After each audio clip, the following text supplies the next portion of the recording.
seni atau enggak editor majalah seni. Terus juga bisa kerja di stasiun televisi, bisa gak banyak banget ya kalau misalnya kalian masuk jurusan seni itu. Ada juga mungkin teman-teman kenal PD Baik ya, PD Baik juga jurusan seni rupa. Ya seperti itulah, bisa merambah kemana-mana. Terus juga ada konsultan seni sama jadi wira swasta, wira usahawan gitulah teman-teman.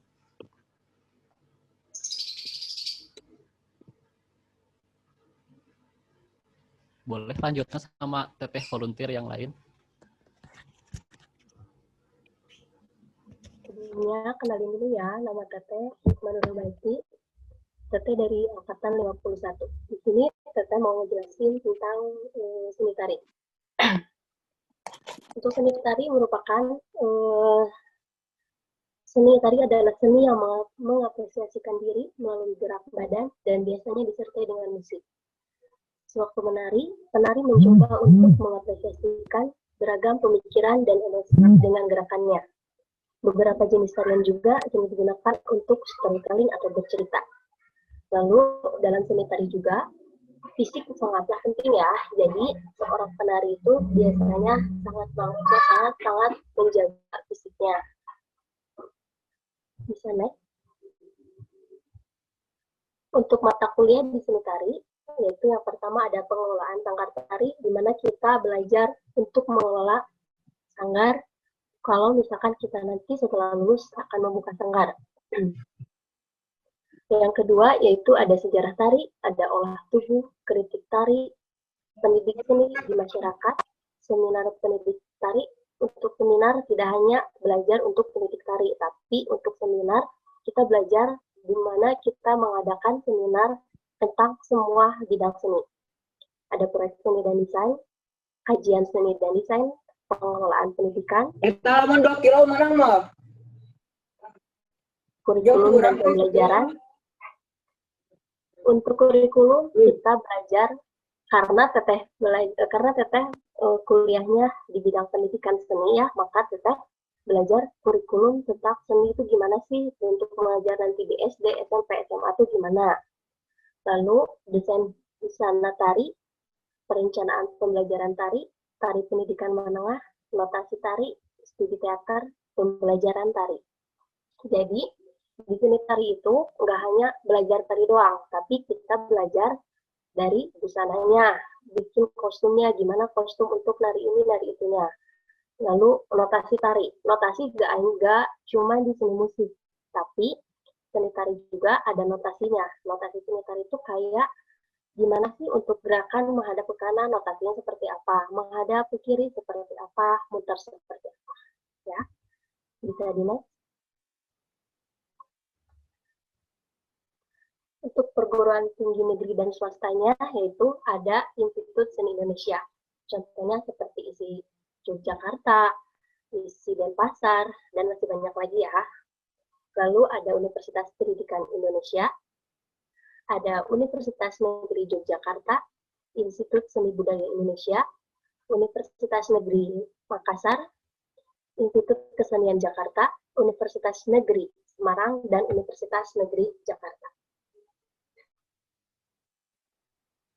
Untuk prospek kerjanya, ada aktor, ada balerina, koreografer, penari sirkus, ada guru tari, terapis tari, direktur artistik, administrasi seni, manajer seni, instruktur balet, fotografer, direktur musik, programmer teater, dan instruktur yoga.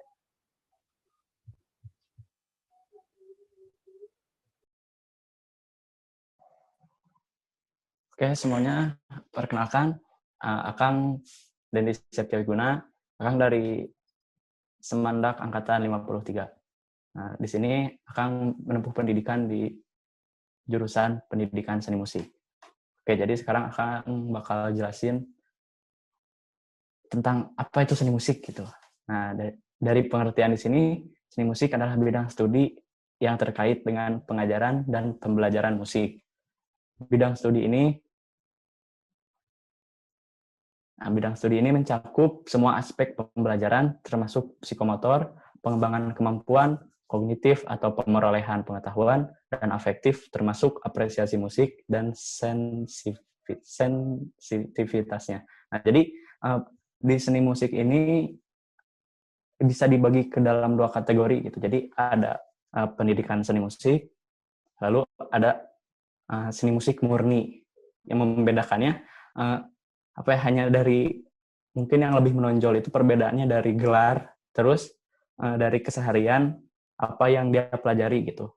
Sama kita membahas musik, namun untuk yang pendidikan lebih ke, ya pasti kalian tahu, lebih ke keguruan gitu. Kalau misalkan seni musik murni lebih ke artisnya gitu atau musisinya. Tapi tidak menutup kemungkinan si 2 kategori ini bisa saling bertukar prospek kerja atau ya saling berkesinambungan intinya karena kita mempelajari seni musik. Nah di sini akan coba jelasin secara singkat beberapa mata kuliah umum yang maksudnya mata kuliah khusus di seni musik. Yang pertama ada teori dasar musik. Nah, dalam teori dasar musik ini pun mencakup lebih banyak lagi isinya, bukan hanya kita mengenal notasi atau partitur, tapi kita bisa belajar apa itu ritme, terus apa itu interval. Nah, di situ di seni musik akan diajarkan. Kemudian teori karawitan Sunda. Teori karawitan Sunda itu kayak mengenal pola-pola adat musik Sunda. Nah, di sini ada vokal dasar, vokal daerah, itu gak asing lagi buat kalian. Terus teori musik tonalitas. Nah, yang dimaksud tonalitas di sini tuh apa ya?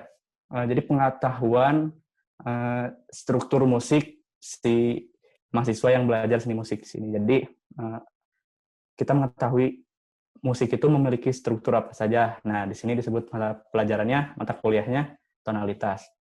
Lalu ada Titilaras Sunda. Titilaras Sunda itu terusan dari teori karawitan Sunda. Jadi lebih menyeluruh dan lebih jauh pembahasan mengenai musik Sunda. Nah, di sini ada musik komputer. Mungkin ada beberapa di kalian yang baru mendengar musik komputer. Jadi, musik komputer di sini kita bisa belajar mengenai bagaimana cara memixing lagu, terus kita belajar cara recording. Nah, semuanya ada di musik komputer. Kemudian di seni musik juga sama seperti di seni tari ada kajian seni dan desain juga gitu. Nah, jadi gak jauh-jauh beda sih kalau misalkan yang prodinya seni. Lalu ada instrumen dasar piano. Kalau misalkan kenapa Akang masukin instrumen dasar piano? Karena di seni musik itu ada yang namanya mayor atau minat kita mau dikhususkan ke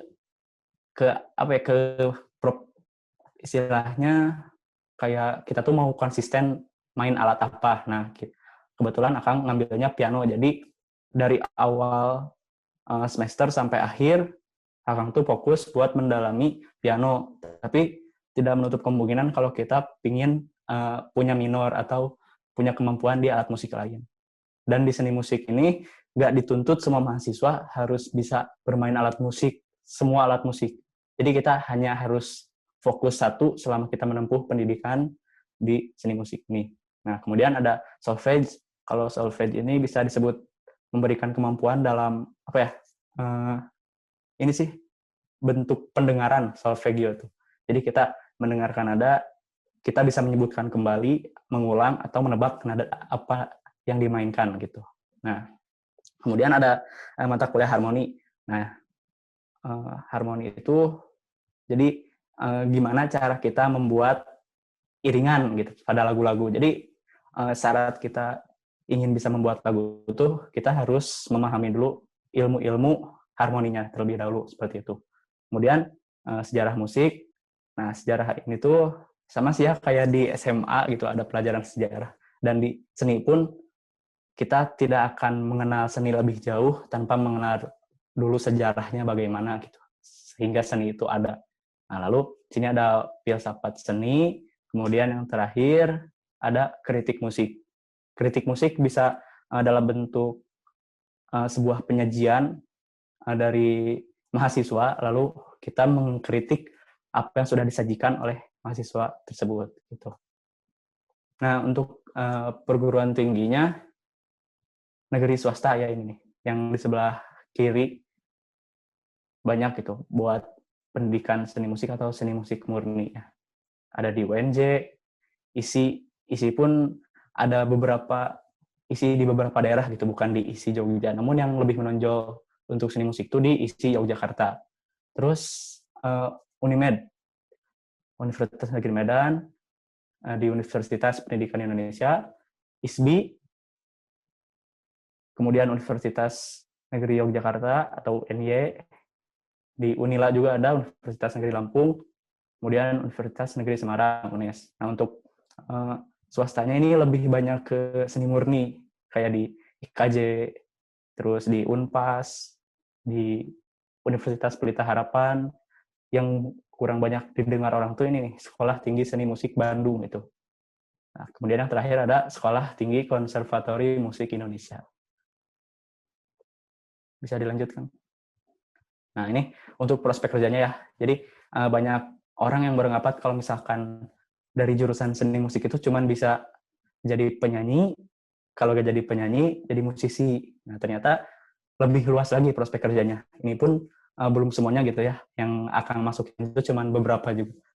Nah, di sini ada songwriter, biasa penulis musik, kemudian audio engineer gitu. Nah, kalau misalkan itu agak sedikit beda sama soundman ya. Kalau misalkan soundman bisa dikatakan yang jaga mixer atau tukang ngatur-ngatur kayak volume kayak gitu. Terus soundman itu tukang angkutan sound. Kalau misalkan audio engineer itu lebih ke yang besarnya gitu. Kayak pagelaran-pagelaran atau pertunjukan seni yang agak lebih besar gitu, khususnya di seni musik. Nah, ini ada instruktur teknik. Nah, kenapa instruktur teknik musik? Karena si instruktur teknik musik ini menjadi pihak yang dipercayai oleh musisi-musisi tanah air ataupun artis-artis di Indonesia, sehingga instruktur teknik musik ini benar-benar mendapatkan kepercayaan lebih gitu dari musisi-musisi di Indonesia. Kemudian ada arranger, pencipta lagu. Nah, ini musisi dan guru musik pasti udah gak asing lagi, apalagi singer ya, penyanyi singer teh. Kemudian ada app developer. App developer tuh kayak lebih ke pencipta aplikasi. Jadi aplikasi musik yang membutuhkan skill dari apa yang telah kita pelajari selama kuliah di seni musik gitu. Kemudian ada broadcast engineer. Broadcast engineer lebih menjadi gimana ya? Broadcast engineer tuh jadi orang yang di balik layar di pertelevisian gitu, tapi yang fokus untuk mengawasi mengenai perihal musik. Terus di sini kompanis. Kompanis itu jarang didengar sama kalian. Jadi kompanis itu pengada atau pelaksana. Jadi saya mah kayak ketua pelaksana yang mempertanggungjawabkan sebuah pagelaran besar atau pagelaran kolaborasi musik. Nah, itu untuk kompanis. Kemudian di sini ada agen musik gitu ya. Agen musik itu kayak gimana ya? Jadi sama ininya penanggung jawab. Namun untuk agen musik lebih ke penanggung jawab band atau artis dalam suatu event. Nah, dari semua prospek kerja ini tidak menutup kemungkinan kalau misalkan ada yang jadi kementerian gitu. Jadi lebih luas gitulah kalau misalkan prospek kerja dari seni musik gitu. Sekian, terima kasih.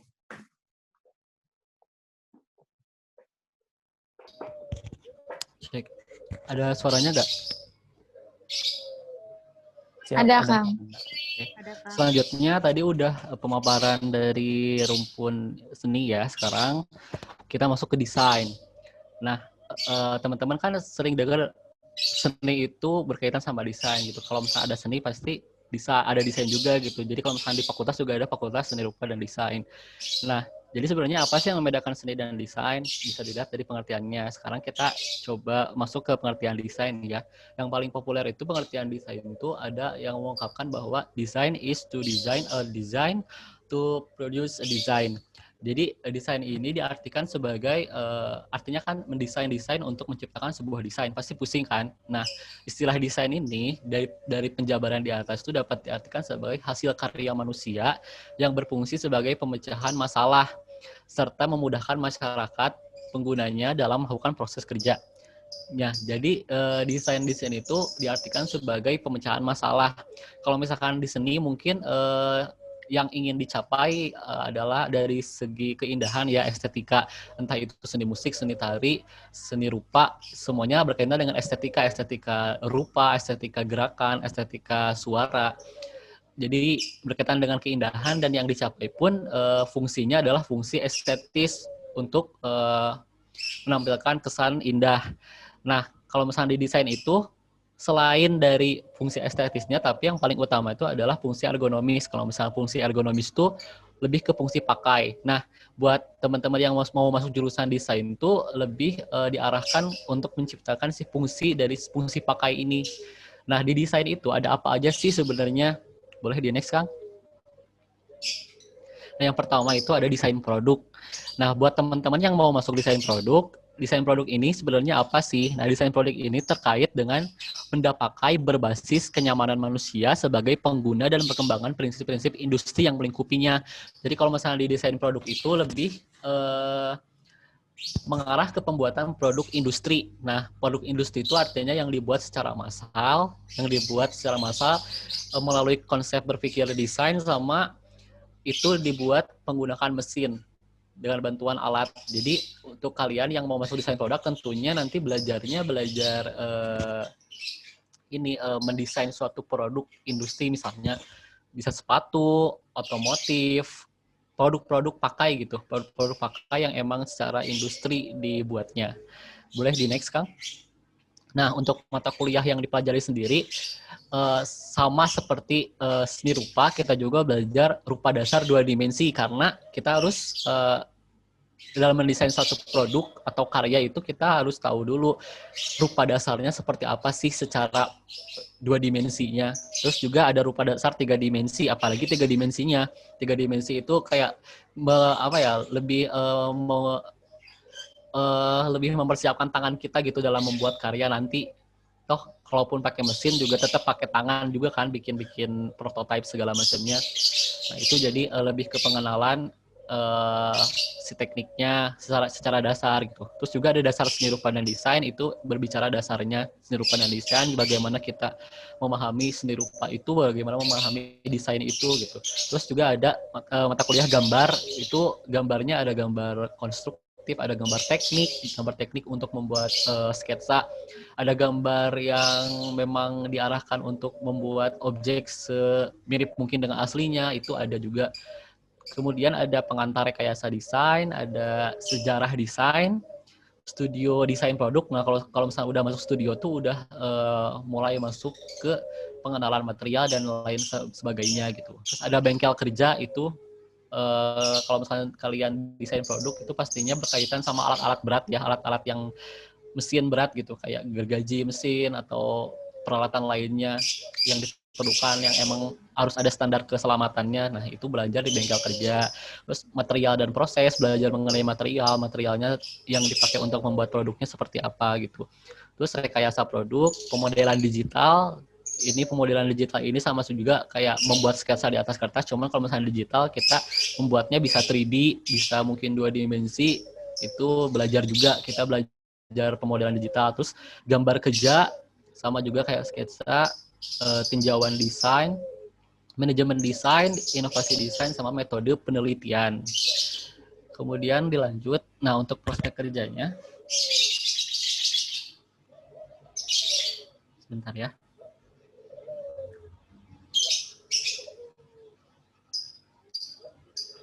Untuk prospek kerjanya ini ada industrial designer, jadi memang khusus menjadi desainer di sebuah industri gitu, kayak industri pembuatan otomotif, ada juga mungkin benda pakai seperti sepatu yang pakai alat-alat mesin pokoknya ya. Terus juga industrial design entrepreneur, bisa jadi entrepreneur juga, sama industrial design research. Jadi teman-teman bisa juga jadi seorang peneliti di bidang industrial design, kayak meneliti forecast ke depannya si desain produk ini bakal seperti apa sih gitu. Kayak gitu sih teman-teman untuk yang desain produk. Mungkin boleh dilanjut. Ada di mana aja desain produk? Yang pertama itu ada di Institut Teknologi Bandung, ada di Universitas Trisakti, ada di Universitas Pelita Harapan Jakarta, ada di Institut Teknologi 10 November, sama di Universitas Paramadina. Mungkin ada banyak juga yang di luar Jawa ya. Jadi teman-teman boleh sekalian searching juga. Karena memang informasi di luar sana banyak, cuman ini yang memang dekat dengan daerah kita gitu.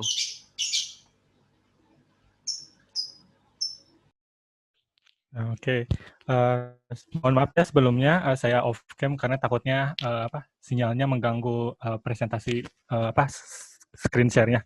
Nah, perkenalkan nama saya Muhammad Irsa Hikmatullah, saya dari Semandak 51. Saat ini saya sedang menempuh pendidikan semester 5 di desain komunikasi desain komunikasi visual Unicom. Nah, disclaimer dulu ya, ini kan pertamanya desain interior dulu. Saya bukan dari desain interior, tapi saya cuma membantu ya sedikit tentang desain interior. Nah, desain interior itu apa sih? Yaitu terkait lingkungan binaan, ruang dalam, beserta elemen-elemen pendukungnya berupa fisik maupun non-fisik.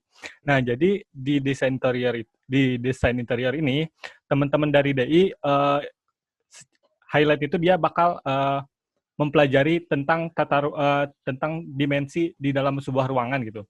Bagaimana cara menempatkan layouting baik itu furnitur, tata ruang seperti maksudnya kayak arsitekturalnya gitu di dalam ruangan, keindahan, estetik, ergonomis dan sebagainya. Seperti yang tadi disampaikan oleh Kang Miftah ya, kalau desain itu dia nggak cuman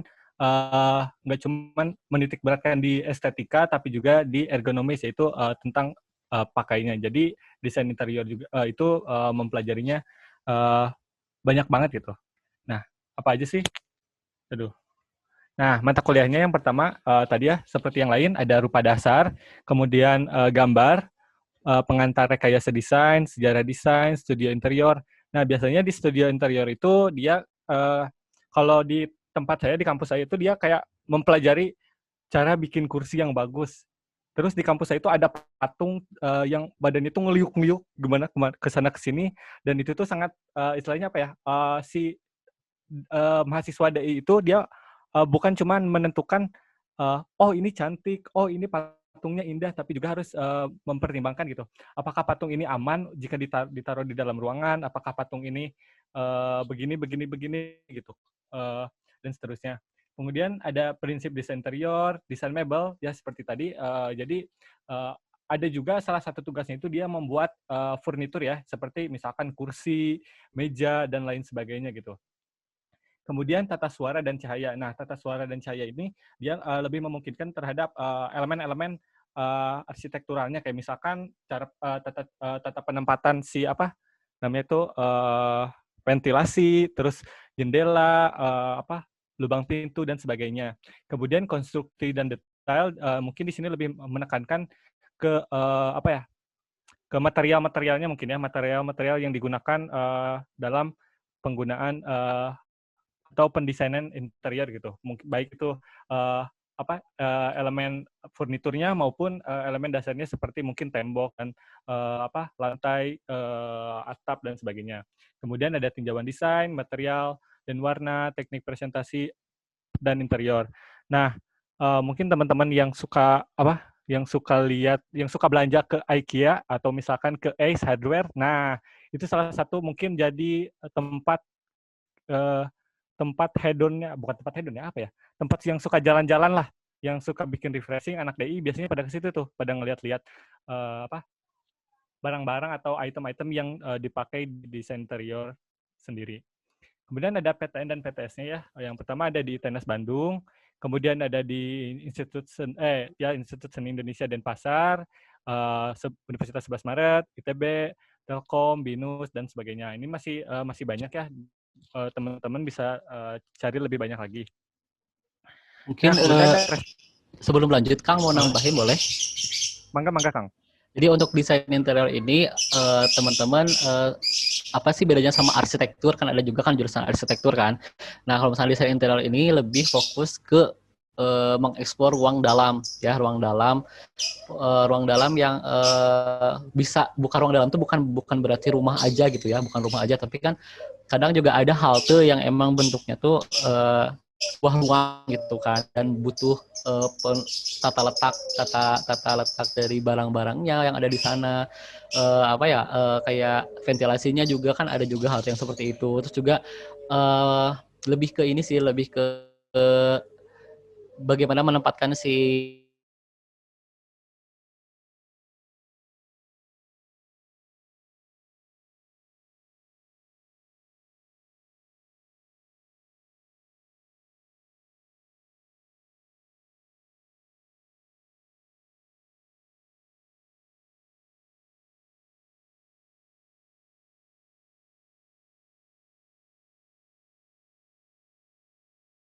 hospital dan hotel.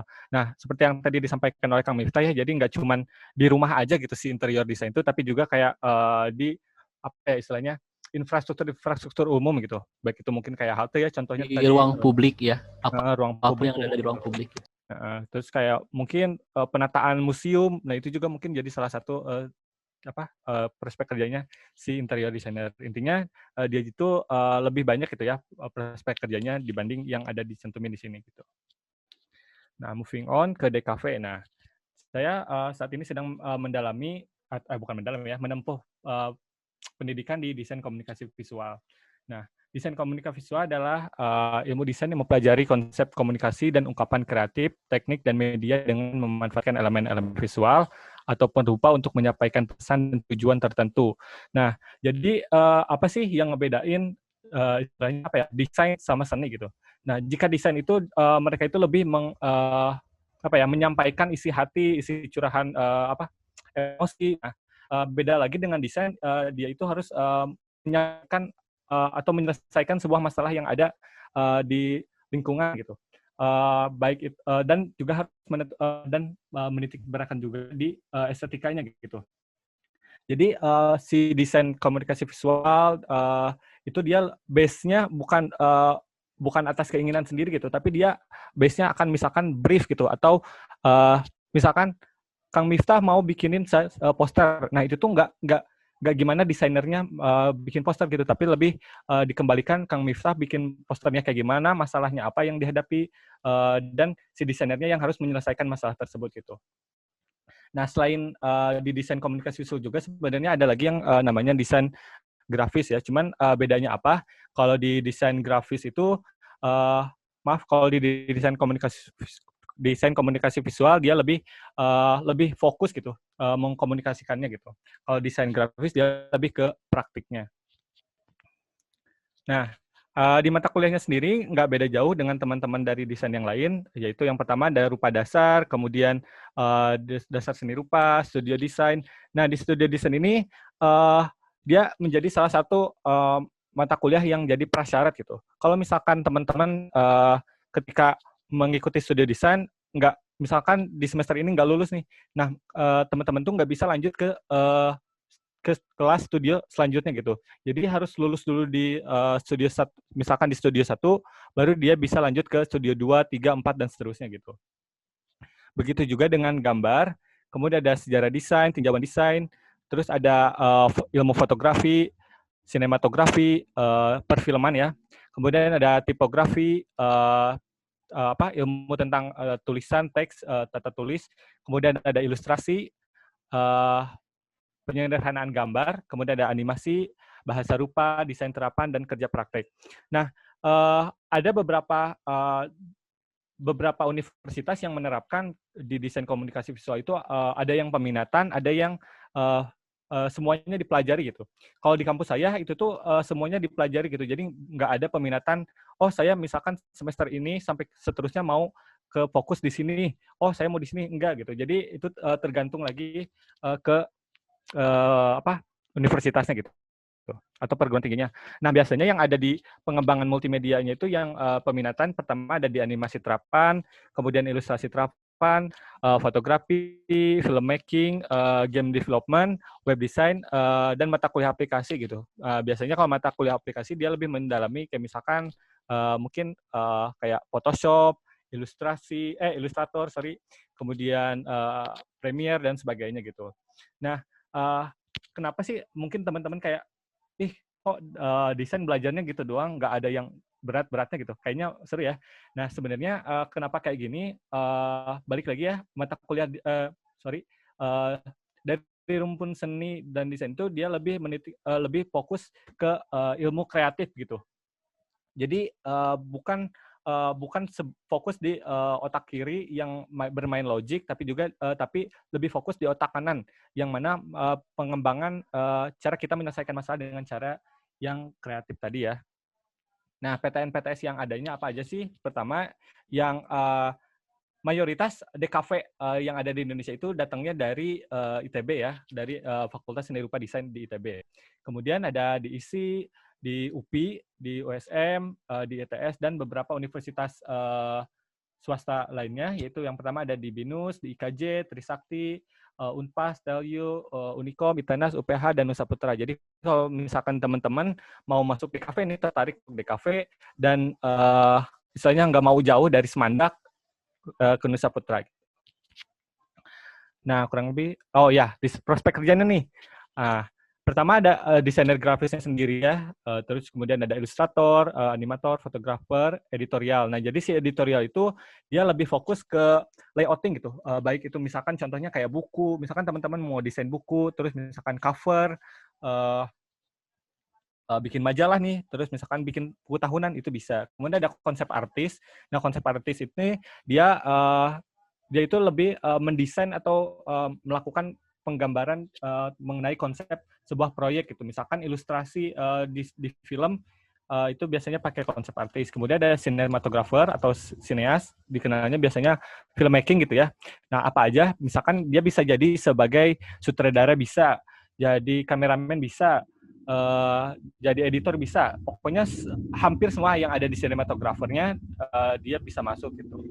Kemudian ada web designer, kemudian ada creative production house. Nah, di creative production ini creative production house.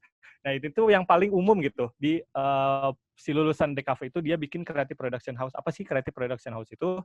Jadi si creative production house itu jadi kayak bikin kayak organisasi atau mungkin apa ya? Kayak startup gitu, tapi yang dia itu fokus misalkan sebagai vendor jasa desain gitu. Atau misalkan fokus di fotografi gitu. Nah, selanjutnya ada advertising agency, jadi kayak agensi periklanan gitu ya, baik itu televisi, cetak, dan sebagainya. Kemudian ada kurator ya, ada creative director, creative consultant, creative marketing, content creator gitu. Misalkan YouTuber, tapi bukan YouTuber yang ala-ala ya, tapi YouTuber yang punya ilmu gitu. Kemudian ada tenaga kependidikan. Nah, jadi kalau misalkan teman-teman nih, misalkan jadi freelancer designer, nah teman-teman juga bisa sebagai teknik tenaga kependidikan gitu. Misalkan mau jadi guru, mau jadi dosen, atau misalkan menjadi mentor di creative production house gitu. Nah, ini cuma segelintir aja, atau perannya dari para prospek kerja masih banyak di luar sana yang istilahnya lebih dalam gitu dan lebih menjurus gitu. Nah, untuk pendidikannya sendiri ada di D3, ada di S1. Nah, yang unik adalah kalau misalkan teman-teman masuk DKV, kalau misalkan di jurusan lain itu mungkin lebih fokus gitu ya, misalkan kedokteran di semester 1 nih. Di sarjana. Kemudian diplomanya misalkan ke spesialis, terus doktoralnya semakin fokus lagi. Nah, bedanya kalau dari DKV ini atau dari desain itu, dia kalau misalkan dia mau lanjut ke S2 atau ke S3, dia malah lebih melebar gitu dan lebih mempelajari tentang seni rupa gitu dibandingkan ke desainnya sendiri gitu. Jadi kebalik lah ya piramidanya gitu. Nah, oke, terima kasih. Mangga dilanjut Kang Miftah. Nah, ini yang terakhir di ranah desain ya, ada kriya. Nah, mungkin teman-teman semua di sini lebih tahunya tuh prakarya ya. Kayak kriya tuh sering banget disamakan sama prakarya karena ya mungkin terlihatnya kita lebih menggunakan material-material yang daur ulang gitu. Tapi sebetulnya kriya ini jauh dari ranah prakarya ya. Kalau teman-teman belajar prakarya di sekolah SMP atau SMA mungkin ya. Nah, kriya ini kalau di bahasa Inggrisnya kan craft, kayak kerajinan kan. Nah, tapi mungkin yang akan ada di benak teman-teman kerajinan kayaknya bikin keranjang, bikin alat-alat dari bambu atau yang lainnya. Tapi sebetulnya kriya ini bertitik berat pada keterampilan tangan dan fungsi untuk mengolah bahan baku menjadi benda yang tidak hanya bernilai pakai, namun juga bernilai estetika. Jadi kriya ini tuh tengah-tengah antara desain dan seni rupa. Nah, kalau misalnya teman-teman mau masuk seni, tapi hatinya juga ada cenderung ke desain, nah, teman-teman bisa masuk ke kriya, karena di kriya itu selain belajar ergonomis, kita juga belajar estetisnya. Jadi memang pertengahan antara desain dan seni. Nah, untuk kriya sendiri itu lebih spesifik bersumber dari tradisi dan budaya di Indonesia gitu. Kayak kita kan ada peminatannya tuh ada tekstil, ada keramik, ada yang lainnya. Di universitas yang lain ada juga yang logam, kriya kayu, ada juga yang kaca, ada yang besi. Dan itu semua kita pengolahan medium ya semuanya. Nah, dari si kriya tekstil misalnya, itu kriya tekstil itu kayak gimana sih? Jadi kita tuh mengolah material tekstil itu jadi suatu karya atau produk. Nah, pengolahannya bisa mulai dari reka struktur. Jadi kain itu, tekstil itu kain yang memang dibentuknya tuh dari serat-serat kan. Seratnya bisa serat sintetis, bisa serat yang natural fiber. Nah, kita tuh belajar pengolahan si serat itu menjadi benang. Nah, dari si benang itu nanti bisa diolah lagi menjadi bentuk kain gitu. Dan di sana tuh kita belajar teknik mengolahnya tuh ada yang merekanya si strukturnya tuh kan ada yang tenun. Nah, kaos yang kalian pakai, pakaian yang kalian pakai juga itu kan tekstil. Nah, itu tuh kan terdiri dari benang kan. Nah, si benangnya tuh ada, makanya di kaos, di pakaian tuh ada beda-beda strukturnya kan. Itu karena proses menenunnya juga beda gitu. Nah, itu pakai mesin sih. Tapi kalau misalnya di kriya, yang dekat ke Nusantara itu ada namanya tenun. Kita belajar tenun, kita belajar batik, belajar pewarnaan kayak tie-dye sekarang kan rame kan, tapi tie-dye itu bukan cuman yang kita ngambil kaos terus ditali pakai karet atau rafia terus dikasih pewarna. Tie-dye itu kalau misalnya kalian tahu kan ada juga yang namanya jemputan. Lagi rame juga kan kain-kain jemputan, kain-kain yang emang tradisional Indonesia gitu. Nah, itu udah masuk ke tie-dye. Kita belajar juga tekniknya di kriya tekstil. Nah, untuk yang keramik itu kita belajar mengolah keramik bahan dasarnya yang dari tanah, teknik pembentukannya, teknik pembakarannya, terus juga konsep juga jangan lupa kalau misalnya di kriya tekstil sama keramik juga karena ada unsur desainnya, jadi kita berpikirnya ngikutin alur berpikir desain kayak mengkonsep.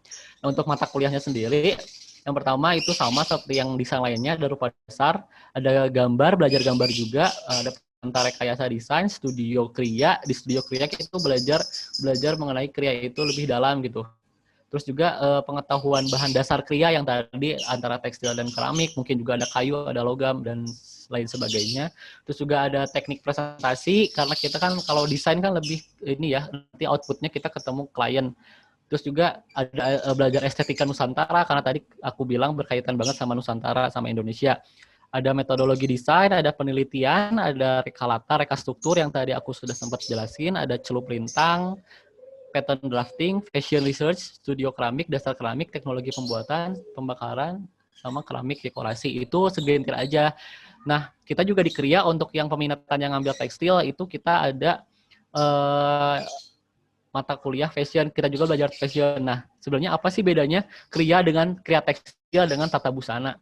Nah, kalau misalnya tata busana, kita lebih mengolah bentuk siluet si pakaiannya, dari mulai kita tahu kerah dari pakaian tuh jenisnya apa aja, kancing tuh gimana, potongan dari pakaian tuh kayak gimana.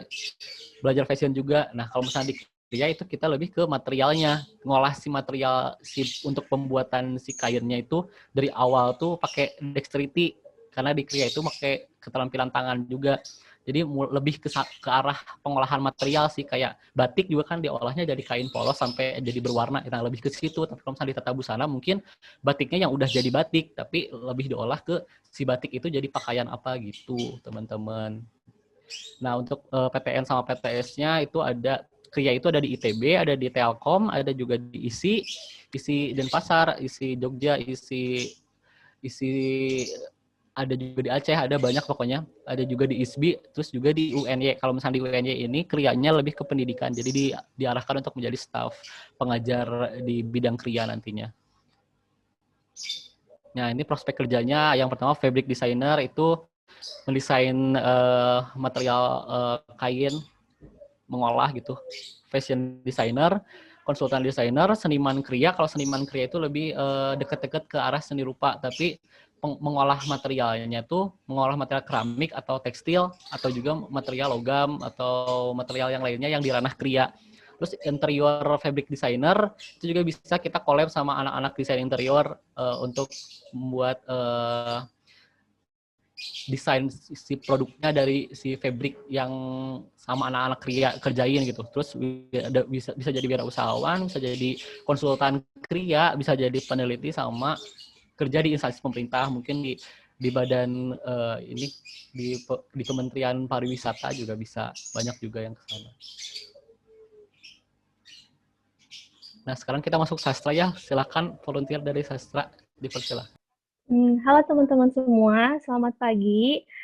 Di sini nama saya Septrisa Fidayanti, akan menjelaskan sedikit mengenai sastra Jerman. Sebelumnya kita tahu kalau misalnya sastra dan budaya itu dua hal yang saling berkaitan gitu, yang ada dalam setiap manusia yang ada di masyarakat. Nah, jadi kita belajar sastra itu bisa melihat dan juga merasakan pencerminan budaya gitu yang ada dalam suatu masyarakat itu sendiri. Oke, langsung aja ke sastra Jerman. Di sini yang pertama aku bakal jelasin. Nah, jadi di sastra Jerman itu kita belajar meliputi bahasanya, kebudayaannya, serta kesusastraan Jermannya sendiri.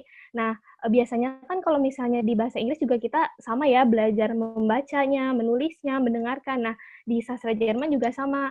Di sini kita akan banyak berlatih itu membaca, atau dalam bahasa Jermannya disebut lesen, lalu ada menulis, itu schreiben, mendengarkan itu hören, dan berbicara yaitu sprechen. Nah, selain dari aspek tersebut juga kita belajar mengenai kesusastraan Jerman nih, misalnya kita mengetahui tentang karya sastra Jerman yang terkenal. Kalian pasti udah nggak asing sama tokoh misalnya kayak Karl Marx tuh, dia kan terkenal dengan tokoh komunismenya ya, maksudnya paham mengenai hal tersebut. Nah, kita juga mengkaji kesusastraannya kayak gitu. Nah, kita juga di sastra Jerman belajar percakapannya yang pastinya gitu. Ada juga menerjemahkan artikel-artikel berbahasa Jerman ke bahasa Indonesia. Lalu ada kritik sastra juga, dan juga kita biasanya ada pementasan drama menggunakan bahasa Jerman. Biasanya diambil dari salah satu buku populer di Jerman, lalu kita pentaskan dramanya kayak gitu. Boleh di next, Kang? Nah, di sini ada mata kuliah di sastra Jerman. Oh iya, pasti kan kebanyakan kita mikirnya kalau misalnya nggak ada basic bahasa Jermannya gimana nih? Nah, sebenarnya nggak usah khawatir teman-teman. Jadi kita belajar dari awal, semuanya dari nol, dari alfabetnya lagi, dari angkanya lagi. Jadi nggak usah takut atau minder karena belum pernah belajar bahasa Jerman sama sekali, kayak gitu. Nah, di sini ada Grundkurs Deutsch, itu mencakup tadi kayak membaca, mendengarkan, menulis kayak gitu. Itu biasanya ada di semester awal. Lalu ada struktur und Wortschatz, itu biasanya kita ngebahas gramatiknya kayak past, present, future kayak gitunya. Lalu ada dasar-dasar filsafat, ada juga linguistiknya, dan juga sejarah dan kebudayaan Jerman, Deutsche Kultur und Landeskunde. Ini biasanya kita belajar tentang sejarah negara Jermannya itu sendiri, mulai dari zaman antik, yaitu dari zaman masih suku-sukuan yang masih dipengaruhi sama Yunani dan Romawi, sampai Weltkrieg II atau Perang Dunia II-nya, sampai semuanya aspek sejarahnya kayak gitu. Lalu ada kesusastraannya, itu literatur.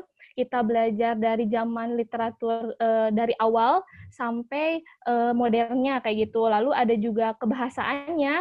Kebahasaannya di sini kita juga belajar kayak misalnya kenapa sih sebenarnya bahasa Jerman, bahasa Inggris, bahasa Perancis, rata-ratanya bahasa Eropa tuh hampir satu rumpun sama gitu. Kita belajar dari awalnya, dari mengapa hal tersebut bisa terjadi kayak gitu, teman-teman. Terus ada conversation, itu conversation ya kalau dalam bahasa Inggris, itu percakapan. Lalu ada Creative Schreiben, itu kita menulis biasanya pas awal-awal itu nulisnya kayak puisi-puisi yang pendek-pendek, yang sederhana aja, nggak usah yang langsung kayak wah gitu, enggak. Kita belajar secara bertahap kayak gitu. Lalu ada teks production, itu juga kita belajar memproduksi teks gitu, kayak gitu, dan masih banyak mata kuliah lainnya.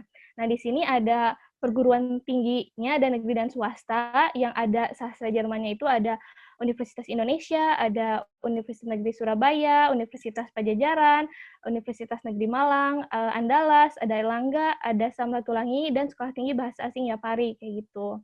Nah, terus di sini, sebenarnya di sini cuman sedikit aja sih ya, maksudnya cakupan prospek kerja sastra itu sebenarnya kayak gimana sih, kayak sastra cuma jadi itu doang gitu kan, suka ada ya ungkapan kayak gitu. Sebenarnya enggak kok teman-teman, sastra pekerjaannya luas gitu, kita bisa masuk ke ranah apa aja, mau itu jadi wirausahawan misalnya, kita juga bisa gitu. Tapi biasanya tuh yang sastra itu kan maksudnya penerjemah, ada juga tour guide, ada juga editor, ada content writer, ada novelis, ada dosen, ada guru, atau misalnya kita juga bisa kok kerja di kedutaan. Meskipun misalnya enggak langsung jadi diplomatnya nih, tapi kita bisa gitu kerja di kedutaan, misal KBRI di Jerman nih kita, atau misalnya di yang Jerman, yang di Indonesia-nya kita bisa kayak gitu. Soalnya prospek kerja sastra sendiri itu luas. Jadi, selanjutnya ada Sastra Indonesia oleh P. Alfa. Oke, halo semua. Sebelumnya aku mau tes dulu ya, suara aku ada nggak? Kedengeran nggak? Jelas nggak? Jelas Terdengar. terdengar. Oke. Nah, di sini aku mau jelasin Sastra Indonesia. Oh ya, sebelumnya nama aku Alfa Dekorasu. Sekarang aku di Sastra Indonesia Unpad, mau semester 4 semester ini. Nah, jadi di Sastra Indonesia ini kita belajar apa sih? Pasti mungkin perkiraan orang-orang cuma belajar bahasa atau misalnya SPOK gitu ya. Itu enggak kayak gitu. Jadi di Sastra Indonesia ini kita ini belajar kesusastraan sama kebahasaannya juga dari Indonesia. Yaitu kebagi kedua minat, yang mana nanti kita tuh bakal ngambil peminatan itu tuh di semester 5. Apakah kita mau ngambil sastra atau linguistiknya gitu. Jadi kalau misalnya sastranya, ya kita lebih fokus ke kesusastraan Indonesianya gitu. Kita lebih meneliti karya-karya sastra, kita ngulik-ngulik karya sastra pakai teori-teori, banyak teori gitu. Nah, kalau kita ngambil linguistik, kita lebih fokus ke tatanan bahasa Indonesia gitu. Nah, kalau misalnya kita ngambil linguistik ini biasanya kita lebih nggak begitu difokusin ke karya sastranya. Kalaupun kita mengulik karya sastra, kita itu fokus ke tatanan bahasa gitu. Misalnya ada susunan kata, kita tuh ngulik itunya, apakah itu tuh jenis kalimat apa gitu loh. Kalau misalnya sastranya itu lebih ke esensi dari karya sastra itu sendiri gitu. Nah, pelajaran dari kesastraan dan kebahasaan ini kita mulai belajar dari hal yang simpel kayak penulisan kata depan, kata sambung, hingga tokoh-tokoh sastra kayak Hairil Anwar, terus W.S. Rendra, dan masih banyak lagi gitu. Kalau misalnya kita belajar di matkul sastranya gitu. Nah, kalau misalnya mahasiswa sastra Indonesia ini harus benar-benar senang sih, maksudnya ngejalanin kuliahnya harus senang dan harus suka baca juga ya yang pasti. Terus lulus dari sastra Indonesia itu sebenarnya bisa jadi apa aja sih? Karena kalau misalnya mau realisisan, aku pribadi sebagai anak sastra Indonesia dan teman-teman aku juga, cutting aku juga sedikit yang udah tahu gitu mau jadi apa ke depannya gitu. Jadi kalau misalnya mungkin teman-teman yang merasa harus banget merasa terjamin gitu masa depannya dari awal masuk kuliah banget, mungkin bakal rada bingung nanti pas masuk sastra, karena kita peminatannya tuh bener-bener banyak gitu loh, dan soalnya kita bakal bahas di sastra itu, kita nggak cuma fokus kayak bahas bahasa Indonesia doang ya, bener-bener bukan kayak mata pelajaran bahasa Indonesia pas SMP, nggak kayak gitu. Kita tuh belajar dasar-dasar filsafat, jadi kita menjamah ranah filsafat juga, politik juga, psikologi juga gitu. Di sastra itu mata kuliahnya itu di sini aku nggak nyantumin ya, aku sebutin aja. Kalau misalnya semester 1 kita itu jangan itu ya teman-teman, misalnya kalian pengen masuk sastra nih, cuma kalian ngerasa aku nggak ada bekal sastra sama sekali gitu, aku nggak banyak baca buku sastra yang kanon gitu atau karya-karya sastra Indonesia, itu nggak apa-apa kok, karena pas masuk itu kita bener-bener belajar dari awal, dan nggak semua orang masuk sastra Indonesia itu punya bekal sastra gitu. Aku pun dulu masih nol banget gitu, cuma modal suka baca aja gitu. Nanti pas masuk sastra itu kita bakal belajar pengantar sastra Indonesia. Jadi kita benar-benar belajar dari awal banget, dari dasar banget, dan kita ditanemin mindset biar suka baca gitu sama dosennya. Dan tiap tugas-tugas kita pun pasti kayak nganalisis novel atau nganalisis cerpen, nganalisis puisi. Jadi emang modal utama itu harus suka baca sih, suka baca, suka nulis buat bisa bertahan di jurusan sastra gitu teman-teman. Dan ada juga matkul-matkul kayak apresiasi tokoh sastra Indonesia. Jadi kita benar-benar tahu gitu tokoh-tokoh sastra Indonesia yang terkenal maupun yang nggak terkenal gitu, yang emang karya-karyanya itu udah diakui gitu di Indonesia. Terus juga kita belajar sejarah sastra Indonesia. Nah, itu tuh sejarah-sejarah itu kita belajar angkatan sastra Indonesia gitu, dan kita pokoknya belajar gimana sih sastra Indonesia terbentuk dan gimana apa yang mendobrak suatu karya sastra pada masa itu gitu-gitu. Jadi kalau misalnya kita lagi ngobrol nih sama teman kita ngebahas novel, misalnya kita lagi ditugasin novel. Misalnya kita disuruh baca novel Bumi Manusia gitu. Terus kita awal analisisnya kita pasti saling tanya gitu. Ini tuh angkatan berapa sih? Oh, itu angkatan misalnya angkatan Balai Pustaka. Oh iya, pasti angkatan Balai Pustaka soalnya novel ini tuh cenderung kayak gini gitu. Jadi dengan tahu sejarah sastra kita ke depannya bakal lebih gampang buat apresiasi karya sastra gitu, teman-teman. Nah, matkul-matkul yang lainnya itu kan yang khusus sastranya ya. Kalau yang linguistiknya itu kita benar-benar belajar dari awal banget kayak SMP dan SD lagi, malah kita belajar SPOK. Kita belajar kita dikasih susunan kata nih, terus kita harus nentuin mana subjek, mana predikat, mana objek. Cuma itu versi lebih kompleksnya ya, dan nggak boleh ada yang salah sedikit pun gitu. Itu udah diputar balik di gimana kita harus tetap bisa. Jadi meskipun kita belajar bahasa Indonesia yang biasa yang udah pernah kita pelajari, cuma di tingkat perguruan tinggi lebih kompleks lagi dan bakal nambah ilmu lagi gitu. Jadi nggak ada yang sia-sia sebenarnya. Kalau misalnya merasa sia-sia gitu belajar bahasa Indonesia, itu menurut aku salah banget, karena semuanya pasti berguna gitu. Terus juga itu kan buat linguistiknya ya. Banyak sih kita bahas susunan kata, sintaksisnya, morfologisnya gitu. Dan kita tahu unsur-unsur kebahasaan karya sastra Indonesia kayak gitu sih. Jadi benar-benar banyak banget. Dan kalau misalnya yang tadi udah Firda bilang, bener tuh, kita itu erat banget sama budaya, karena kan kita juga di fakultasnya Fakultas Ilmu Budaya ya, dan ada matkul yang emang barengan satu fakultas tuh dicampur. Kayak misalnya aku sama Firda ini nih waktu semester 3 kemarin ada yang satu kelas, karena itu matkul fakultas, yaitu matkul pengkajian budaya. Terus bakal ada juga matkul dasar-dasar filsafat.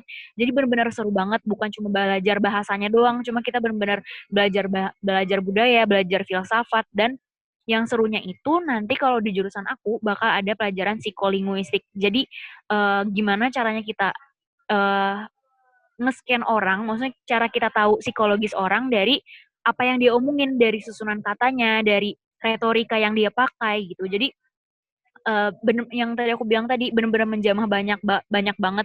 Itu tergantung kita mau mendalami yang mana kayak gitu, teman-teman.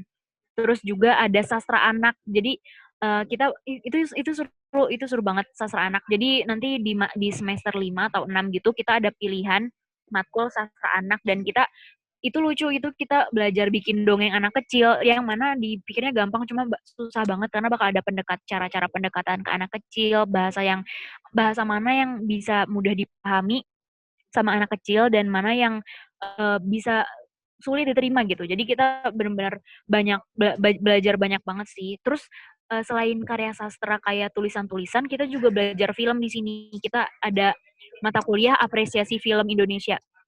Itu mata kuliahnya seru. Jadi tiap minggu kita nonton film dan kita bahas film itu, kita bikin juga ulasan apresiasinya gitu. Itu seru banget. Jadi dengan aku merasanya nih, dengan menjadi mahasiswa sastra Indonesia, aku tahulah dasar-dasar dari filsafat, dasar-dasar dari film, dasar-dasar dari teater. Nanti pun bakal ada mata kuliah bukan apresiasi, kayak praktek teater gitu. Itu banyak banget kayak gitu. Jadi benar-benar ngejamah banyak deh kalau melalui sastra Indonesia ini ya. Cuma itu tadi aku nekenin modalnya, satu, benar-benar harus suka baca gitu, dan jangan males nulis, jangan enggan untuk nulis gitu sih, karena stereotipnya anak sastra pasti ada yang nulis, ada yang udah nerbitin buku, ada yang emang suka baca puisi, suka bikin puisi, gitu-gitu. Cuma nggak semua kayak gitu juga, karena kayak yang aku bilang tadi, banyak banget anak-anak sastra Indonesia, teman-teman aku juga, yang bingung gitu, nanti tuh mau jadi apa. Jadi kita tuh nggak bisa cuma ngandelin kuliah doang kalau di sastra, karena kalau realistis ya, kan kita nih bukan kayak jurusan-jurusan yang penting banget di masyarakat, kayak misalnya kesehatan atau hukum, yang mana itu tuh benar-benar hal yang pokok gitu yang dibutuhin di masyarakat. Kalau karya sastra kan nggak semua orang bisa mengerti gitu. Bisa dibilang cuma kaum intelektual doang yang mau baca dan mau mengerti dan mau memahami gitu karya-karya sastra, ataupun mau nulis, mau baca gitu. Bukan hal esensial banget gitu. Jadi kalau kata Pram itu, menulis itu cuma untuk orang-orang yang berpikir gitu teman-teman. Jadi harus siap-siap sih, maksudnya jangan takut, tapi juga jangan malas juga gitu. Karena kita nggak bisa cuma ngandelin jurusan kita doang, jadi banyak peminatannya gitu loh. Kayak misalnya nih di jurusan aku ada apa namanya, UKM teater, ada UKM teater jurusan itu tuh UKM teater yang terkenal banget kalau di Unpad dari sastra Indonesia gitu. Jadi kita rutin pentas setahun sekali, pentas teater setahun tuh 2 kali gitu. Jadi teman-teman aku, kating-kating aku banyak yang udah berkarir di luar kuliah gitu. Mereka jadi aktor, ada yang jadi sutradara, jadi penulis naskah, karena ya nggak cuma bisa ngandelin dari kuliah gitu. Kalau misalnya jujur-jujuran aja nih ya, kalau misalnya di sastra kita nggak cuma bisa ngandelin nilai kuliah kita doang gitu. Karena kalau misalnya dilihat kepake atau enggaknya, ya kepake. Cuma banyak banget kualifikasi yang harus kita punya lebih gitu dari diri kita. Jadi pinter-pinter kita aja sih nyari-nyari tambahan ilmu apa yang kira-kira bisa kita dalami nih. Apakah kalian mau ngeband? Karena banyak juga kating-kating aku yang karirnya tuh di band gitu. Meskipun dia di sastra, cuma mereka suksesnya itu karena bandnya terkenal. Dari mulai terkenal di fakultas dulu, lalu terkenal di univ, sampai ke emang banyak ada gig gitu, ada gigs yang mereka lakukan. Gitu kalau untuk sastra sih. Jadi bener-bener luas banget dan jurusannya seru, asik. Ini cocok banget, rekomendasi cocok banget buat yang nggak suka ngitung karena nggak akan ada hitung-hitungan. Terus buat yang suka berimajinasi, buat yang suka nulis, buat yang suka baca, buat yang suka explore macem-macem, buat yang minat bacanya tinggi maupun masih belum minat baca cuma pengen minat baca, ini kalian cocok banget di sini karena kalian bakal banyak banget bahan-bahan referensi karya sastra ataupun jurnal-jurnal sastra gitu untuk di sastra Indonesia ini. Jadi benar-benar seru lah. Kalau misalnya aku pribadi kan aku emang ngerasa cocok banget nih. Jadi ya aku kasih tahu yang cocoknya sama yang emang realita pahitnya kayak gimana gitu sih. Paling di karirnya aja yang kalian harus lebih ekstra gitu sama yang lain, bersaing di dunia karirnya lebih ekstra aja gitu. Tapi kalau misalnya emang kalian pede, ya udah lanjutin aja gitu teman-teman kalau dari sastra Indonesia. Oh iya, ini kan di sini tuh perwakilan dari sastra tuh cuma sedikit ya, karena banyak yang jadi panitia nih, mohon maaf ya. Cuma ada aku dari sastra Indonesia sama siapa namanya, Firda dari sastra Jerman gitu. Jadi buat keterangan sastra-sastra lainnya, coba nih aku mau tanya ya, Teh Firda, kira-kira kalau di sastra Belanda nih misalnya, kita tuh belajar apa aja sih? Mohon maaf sih sebelumnya, di sini juga ada yang mau ngejelasin sastra Inggris katanya. Sastra Inggris dulu. Oke, sastra Inggris ya. Nah, sebagai orang yang pernah minat ke sastra Inggris ya, sastra Inggris itu sebenarnya setiap jurusan sastra itu sebenarnya nggak begitu beda jauh ya apa yang kita pelajarinya, karena kita ada matkul fakultas bersama itu kayak tadi matkul pengkajian budaya, dasar-dasar filsafat gitu. Cuma setiap jurusan dengan bahasa yang berbeda, ya yang kita pelajari itu kalau misalnya karya misalnya jurusan sastra Indonesia nih, yang kita pelajari itu ya khusus semua karya-karya sastra Indonesia, tokoh-tokoh karya sastra Indonesia gitu. Kalau misalnya dari sastra Inggris ya sama, yang mereka pelajari itu karya-karya dari tokoh-tokoh sastra Inggris, dan mereka belajarnya pakai bahasa Inggris, dan mereka belajar tatanan bahasa juga bahasa Inggris gitu. Kalau Jerman ya Jerman, kalau misalnya Belanda ya pakai bahasa Belanda gitu. Jadi sebenarnya nggak begitu beda jauh ya, kita cuma beda belajar sejarahnya aja, cuma beda Ya betul, negara Teh dan beda Alfa. Gimana Teh Firda, ada yang mau ditambahin nggak? Jadi benar nih teman-teman, kalau misalnya kita tuh di sastra sebenarnya ngebedain emang bahasanya, dan fokusnya nanti ngebahasin tokoh-tokohnya. Misalnya yang sastra Inggris juga kayak Shakespeare yang kayak gitu-gitu. Cuman yang ngebedain dan bahasanya aja sebenarnya.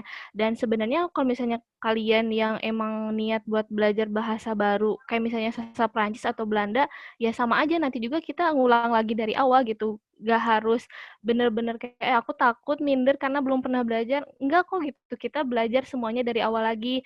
Cuman mungkin kalau misalnya kalian udah pernah belajar sebelumnya, mungkin bisa jadi nilai tambah aja sih gitu. Cuman ya jangan minder aja kayak gitu. Kayak misalnya sastra Jepang pun nanti belajar hiragana lagi, katakana lagi kayak gitu. Ya kan Teh Alfa? Betul banget. Pokoknya setiap jurusan itu pasti punya stereotip sendiri dan fokus di bidangnya masing-masing dengan bahasa-bahasa yang berbeda gitu. Jadi pasti kalau anak-anak sastra Indonesia ya interestnya ke Indonesia, ke tokoh-tokoh di sastra Indonesia gitu.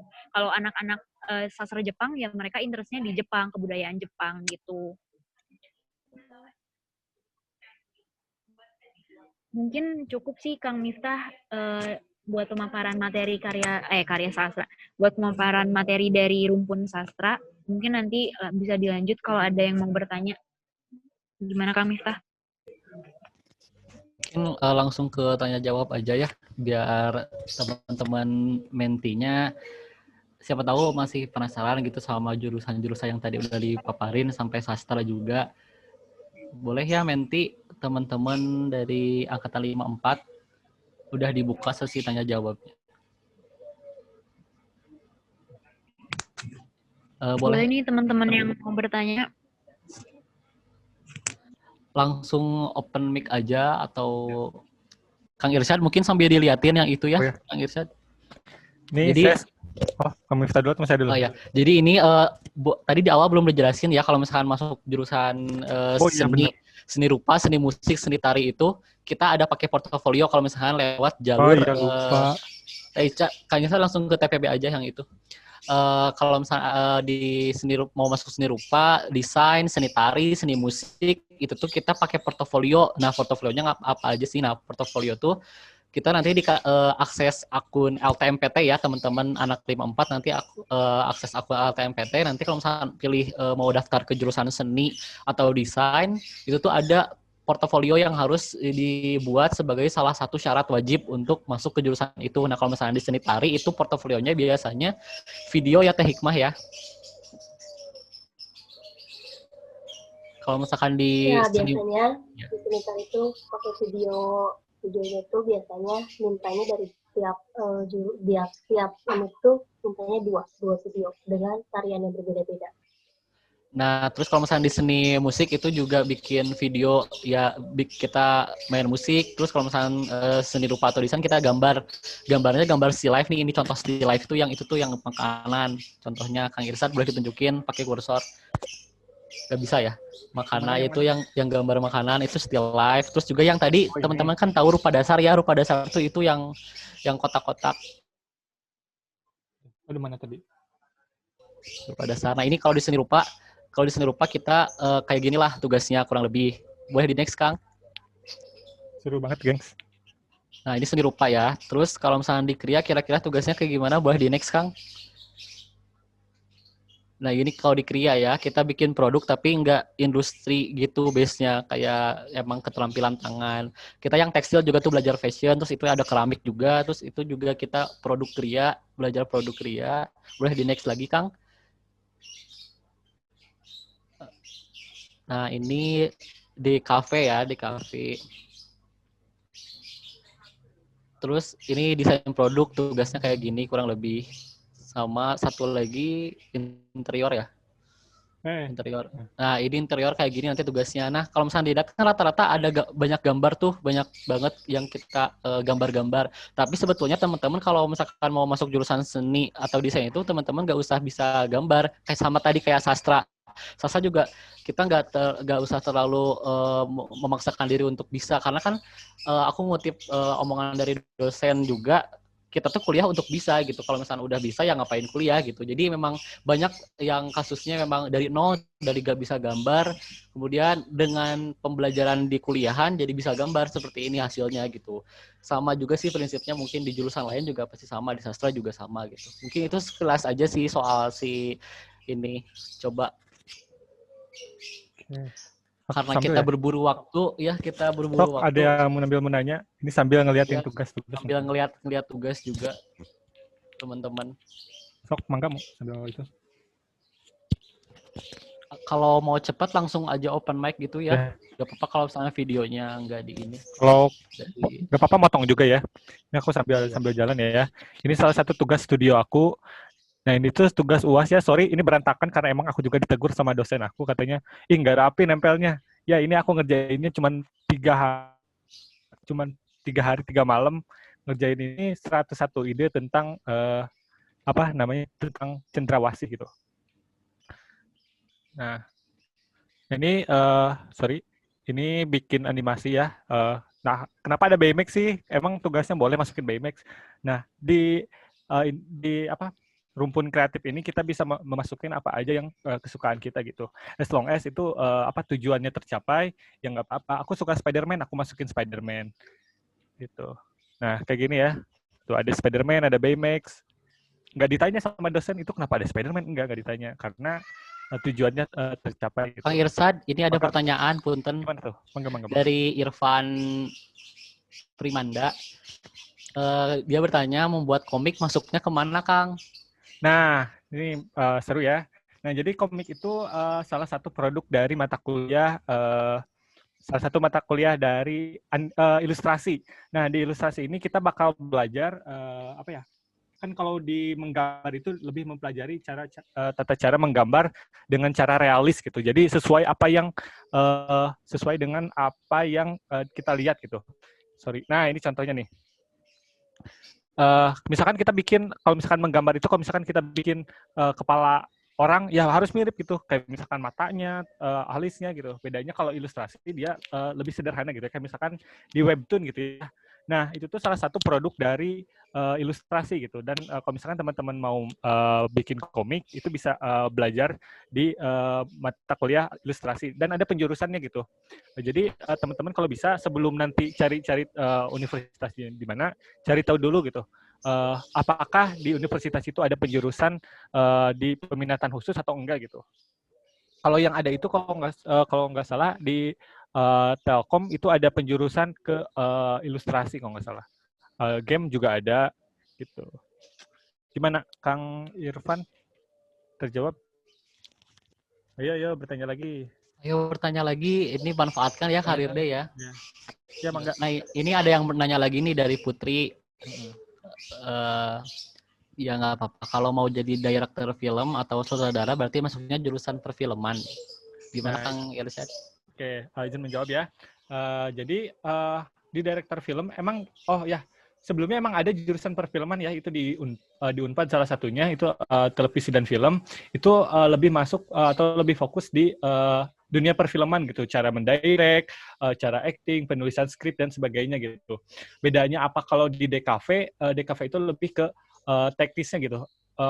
Produksinya dibandingkan dengan kalau yang di perfilman dia lebih fokusnya gitu cara nge-build ceritanya. Lebih ke SDM-nya ya gak sih? Kayak betul, aktor dan krunya. Betul terus banget. Misalnya di DKV itu mungkin lebih di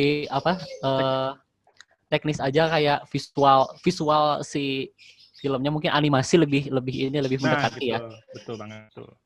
Nah, gimana nih Kang Teh Putri? Jadi kalau misalkan mau jadi direktur film nih dan emang benar-benar fokus di perfilman, langkah lebih baiknya di televisi dan film gitu. Itu Kang Irsad ada yang nanya lagi. Ini sorry, arsitektur landscape itu nggak didesain karena maksudnya bukan di jurusan desain gitu ya, rumpun desain, karena itu lebih fokusnya emang ada di arsitekturnya gitu. Emang ada jurusan arsitektur. Keluarannya gitu loh, kalau interior kan lebih ke dalam kayak ngeksplor ruang. Kalau misalnya arsitektur tuh lebih ke bangunannya dari mulai perencanaannya sampai berdirinya gitu sih bangunannya gitu. Tapi interior tuh di dalamnya gitu. Kayak gitu. Gimana Apakah terjawab? Tapi ada di rumpun yang beda gitu. Ya beda rumpun ya. Kayak- Sambil ya. Sorry ya gambarnya jelek-jelek. Bagus kok. Nah, ada lagi nih yang bertanya nih dari Sidki. Untuk jurusan DKV ada syarat atau hal yang wajib dari jurusan tersebut gak Kang? Singkatnya ngapain aja Kang, tapi lebih detailnya. Mungkin Kak Irisya mau nunjukin DKV kayak gimana? Maksudnya syarat gimana tuh?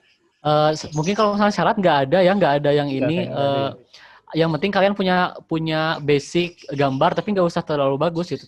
Tapi kalian mau belajar gitu. Nah itu mungkin syaratnya ya, mau belajar gambar, mau ngikutin setiap mata kuliahnya. Karena dari teman-teman aku juga ada yang emang belajar gambar dari nol ya.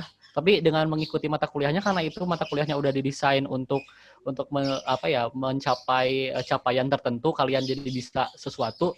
Nah itu kalau misalkan rajin sih, kalian bisa gitu dengan style kalian sendiri gitu, karena gambar tuh gak ada yang benar, gak ada yang salah, gak ada yang bagus, gak ada yang jelek, karena ya itu kan gimana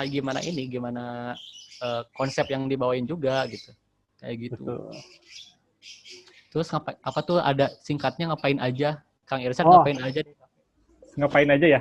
Nah jadi apa aja sih? Mungkin aku bisa cerita ya apa yang selama ini aku kuliah pelajari. Nah, jadi di DKV ini kita belajar membuat karya yang mana ya, yang based on masalah gitu. Kayak misalkan kalau produk, aku bisa jelasin produknya aja kali ya supaya lebih jelas. Kayak misalkan aku tuh bikin sistem tanda. Sistem tanda tuh kayak misalkan kayak tanda dilarang parkir, terus misalkan misalkan masjid ke arah sana, atau misalkan toilet sebelah sini. Nah itu tuh aku tuh bikin tanda yang istilahnya apa ya, jadi sebuah identitas gitu. Nah terus aku juga sekarang lagi ada proyek bikin logo UKM gitu. Nah selama 1 semester itu aku asistensi. Nah ini yang paling seru nih. Di proses di jurusan desain atau seni juga ada proses asistensi. Apa sih proses asistensi itu? Nah, jadi sebelum kalian menyelesaikan tugas ya, tugas besarnya misalkan kayak gini, nah kalian tuh harus bikin beberapa istilahnya kayak sketsa gitu ya, sketsa sampel-sampel yang mau kalian ajukan ke dosen dan akan jadi tugas besarnya atau tugas finalnya gitu. Saya yang tadi 101 ide tuh yang tentang apa sih, tentang cendrawasih itu saya bikin 1 semester penuh asistensinya gitu. Kayak misalkan dari pensil dulu sampai ke akhirnya diwarnai pakai pensil warna. Kayak gitu ya kurang lebih kayak gitu sih. Juga kayak penerapannya gitu, kayak misalkan ini kayak misalkan gini ya, ini salah satu tugas akhir ya di kampus itu, dia bikin pameran gitu. Ini kayak gini nih, misalkan ada buku, pamflet, dan sebagainya gitu. Itu ada yang lanjut lagi gitu. Di bagian sastra. Ini dari sastra, aku bacain deh. Kang Tete mau nanya, aku minat buat masuk sastra, tapi orang tua selalu ragu mau ngasih izinnya karena katanya prospek kerjanya masih belum nentu, dan malah disaranin ngambil pendidikan bahasanya aja karena mentok-mentok jadi guru. Silahkan Teh Firda sama Teh Alfa menjawab. Oke, siapa dulu nih, Fir? Kamu dulu, Kak. Oke, sebenarnya sama tahu. Aku pun sampai sekarang orang tua aku tetap kayak, kenapa sih kamu masuk di sastra, kamu bisa lebih gitu-gitu. Cuma ya gimana ya, kan pengennya di sastra gitu ya. Jadi aku stand by opinion aku bahwa aku tuh pengennya di sastra, meskipun misalnya kamu merasa kemampuan kamu bisa lebih dari di sastra gitu, atau soalnya kalau misalnya di pendidikannya itu setahu aku ya lebih fokus di ngajarin sama ada cara ngajarnya juga gitu. Cuma bilang aja ke orang tua kamu dari sastra pun bisa kok jadi guru, maksudnya itu kan identiknya jadi guru ya. Aku pun setiap ditanya nanti kuliahnya di mana, di sastra Indonesia gitu, aku bilang oh pasti jadi guru ya, pasti kayak gitu. Jadi nggak mesti pendidikan sastra dulu, nggak mesti pendidikan bahasa dan sastra. Jadi ngambil sastra pun bisa aja. Jadi kamu mungkin bisa tuh ngambil sastra sambil jelasin ke ibu kamu bahwa banyak yang dari sastra dan jadi guru gitu, nggak mesti dari pendidikan dulu gitu. Gimana Teh Firda, ada yang mau mau ditambahin? Iya sih benar. Jadi sebenarnya orang masih underestimate gitu ya ke sastra. Katanya ya tahu-taunya ya gitulah. Cuman yang pertama sih kamu mungkin jelasin lagi ke orang tua kamu kenapa kamu pengen banget ke sini. Meskipun emang misalnya ya udah pendidikan aja, tapi ternyata misal hati kamu condong ke sastranya, ya kasih alasan-alasan yang mantep dan yakinin supaya orang tua kamu tuh bisa dukung kamu sepenuhnya gitu. Dan emang apa ya, benar kata Teh Alfa tadi, itu sebenarnya nggak harus pendidikan juga kok. Misal kita pengen ngajar, bisa aja kita les, misal enggak mesti kita jadi guru les, itu nggak harus dari pendidikan bahasa apa misalnya, tapi bisa dari sastra juga kayak gitu. Mungkin apa ya, yang penting sih komunikasinya aja kamu ke orang tua kamu lagi ya, mantepin lagi kalau misalnya orang tua kamunya masih kurang setuju gitu. Dan jelasin aja misalnya ada kok hal yang membuat kamu bahagia di sastra itu apa, kan seenggaknya orang tua kalau misalnya lihat anaknya senang juga pasti gitu ya ngedukung. Kayak gitu aja sih kalau menurut aku sih.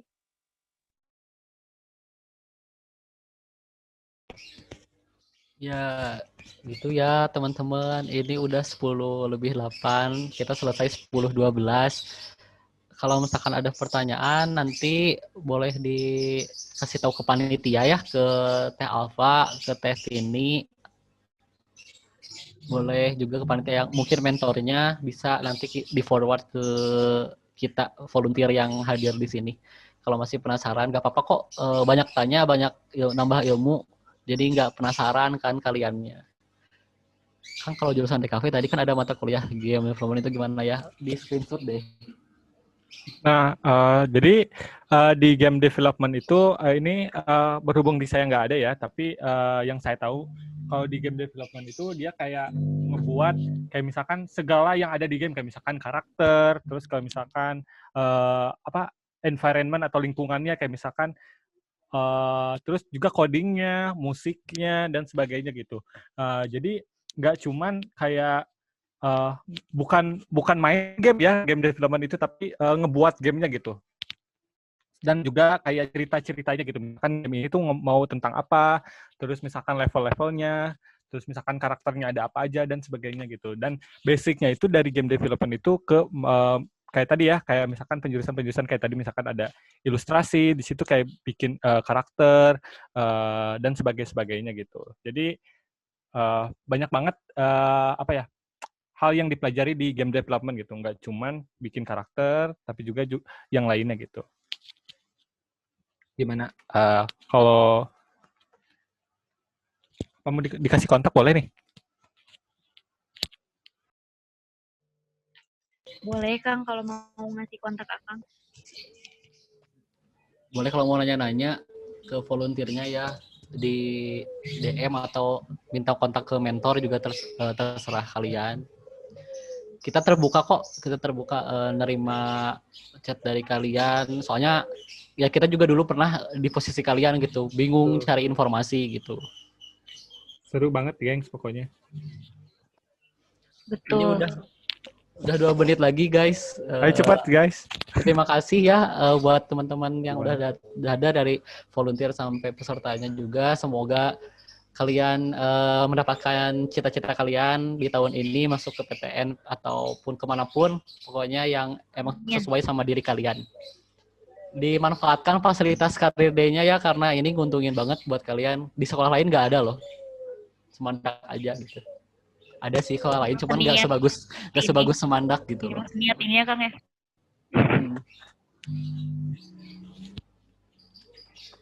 Seru lah pokoknya.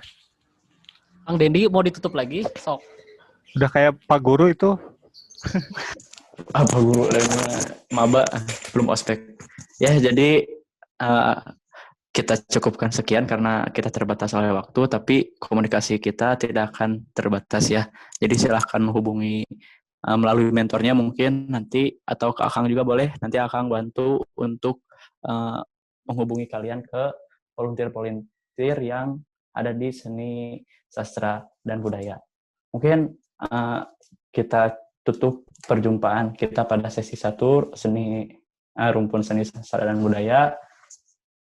Saya ucapkan banyak terima kasih kepada pihak panitia yang sudah memfasilitasi kami semua, dan terima kasih juga kepada para volunteer yang sudah memberikan ilmunya dan betul-betul berkontribusi untuk memberikan semangat kepada adik-adik kita.